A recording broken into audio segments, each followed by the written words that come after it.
Please అండి, బావగారు ముందు ఫస్ట్ టైం మాట్లాడుతున్నాను, చాలా భయంగా ఉంది. ప్లీజ్. థ్యాంక్ యూ అండి. ఈరోజు అందరు వచ్చారు మా ఈవెంట్కి. Thank you so much. నాకు ఈరోజు జనతా గ్యారేజ్ నుంచి ఒక డైలాగ్ చెప్పాలని ఉందండి. ఫర్ అ చేంజ్, ఆ బలహీనుడి వెనకాల ఒక బలం ఉంది అని. నాకు ఈ మాట ఊరికే చెప్పట్లేదండి. నేను ఇందాక రామ్ చెప్పినట్టు, సంగీత్ చెప్పినట్టు, మేము మ్యాట్ సినిమా షూటింగ్ అయిపోయిందండి, ప్రమోషన్స్ చేస్తూ ఉన్నాం. కానీ ఎటువంటి బజ్ లేదు మార్కెట్లో. ఆ టైంలో బావగారు ఒక ట్రైలర్ లాంచ్ చేశారండి.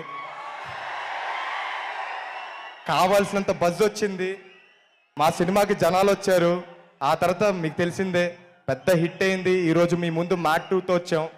థ్యాంక్ యూ సో మచ్ బావా, మీకు ఎప్పటికీ రుణపడిపోయి ఉంటాం.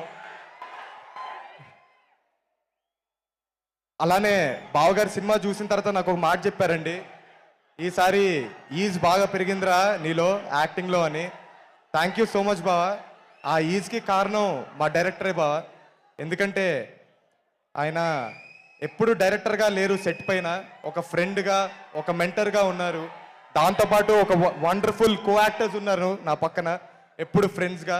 విష్ణు మామ కావచ్చు, యాంటోనీ కావచ్చు, కార్తికేయ కావచ్చు, లడ్డు విష్ణువే అండి. సత్యం రాజేష్ గారు, థ్యాంక్ యూ సో మచ్. అలానే సునీల్ గారు చాలా పెద్ద బూస్ట్ అయ్యారు మా సినిమాకి. Thank you so much.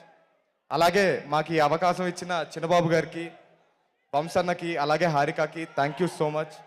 ఇంకా చాలా సేపు అయింది, మీరు చాలా వెయిట్ చేస్తున్నారు. బావగారు చాలా రోజులైంది మాట్లాడి, మేము ఎక్కువ మాట్లాడకూడదు. థ్యాంక్ యూ సో మచ్ అండి. Thank you so much. ఎప్పటి నుంచో ఒక్కటి చేయాలనుకున్నాను, కుదరలేదు. జై ఎన్టీఆర్.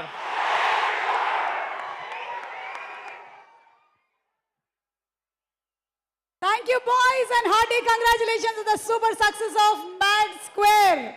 Okay, so మరి ఇప్పుడు పిలిచేద్దామా స్టేజ్ మీదకి? అదిరిపోయేటువంటి స్టెప్పులు వేయాలన్నా